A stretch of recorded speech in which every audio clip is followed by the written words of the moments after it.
Il y a tout d'abord le franchiseur qui a créé sa propre entreprise, une entreprise indépendante qu'il a développée.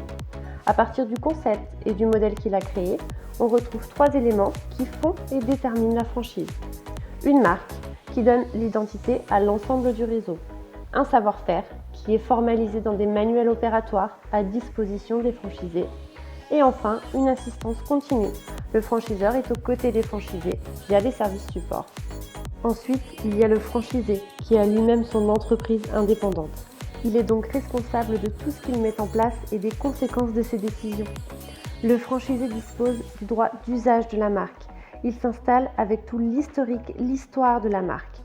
Il a l'obligation de distribuer les produits et ou services proposés par le franchiseur à partir des modalités du franchiseur. Franchiseur et franchisé sont liés par un contrat de franchise, un contrat d'adhésion.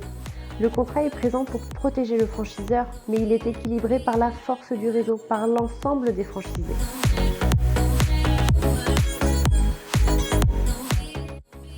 Le franchiseur a plusieurs rôles à tenir. L'un des premiers rôles, c'est d'apporter un concept original qui s'appuie sur un savoir-faire qui est formalisé dans des manuels opératoires. Le deuxième rôle, c'est de transmettre ce savoir-faire à travers une formation initiale qui va permettre aux jeunes franchisés de pouvoir lancer son activité. Le troisième rôle, c'est d'apporter des services supports qui vont pouvoir aider, accompagner, assister le franchisé à la fois dans son démarrage et dans le développement de son activité. Les services supports, il y a la partie commerciale, la partie RH, la partie marketing communication bien entendu, et puis il peut y avoir d'autres services. Et je n'inclus pas la technicité du métier qui est encore un autre apport.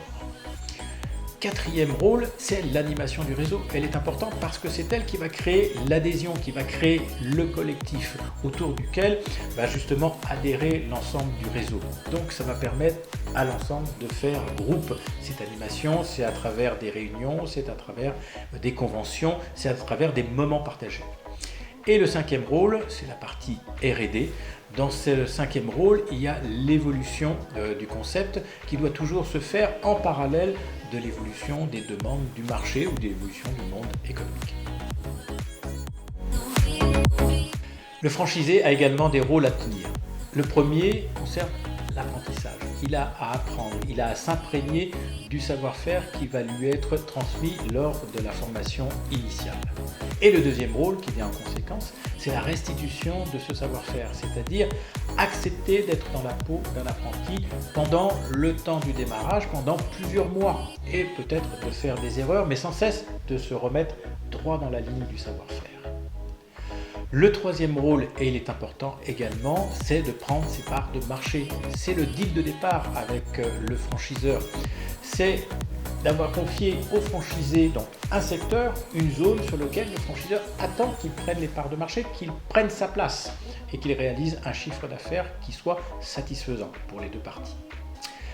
Le quatrième rôle, c'est de pouvoir valoriser la marque sur son secteur. Et ça se passe à travers toutes les actions quotidiennes et les actions qui vont être réalisées aussi bien par le franchisé que par ses équipes, auprès bien sûr des clients, mais aussi auprès des fournisseurs, auprès des organismes, bref, que derrière la marque, il y ait une véritable expérience qui soit vécue par tous les autres tiers. Et enfin, le dernier rôle du franchisé, c'est de développer son entreprise. On pourrait le mettre aussi comme premier rôle, mais c'est le rôle global.